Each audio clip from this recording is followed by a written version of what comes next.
habang nanonood ako sa TikTok, may dumaan sa FYP ko.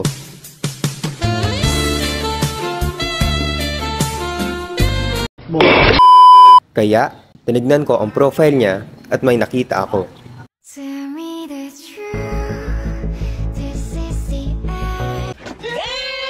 Nung napanood ko yun, syempre hindi ako papatalo.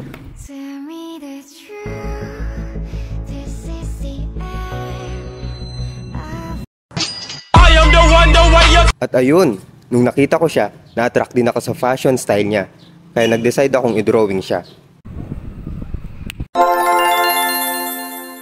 Yung natapos ko na, susubukan nating i-chat siya.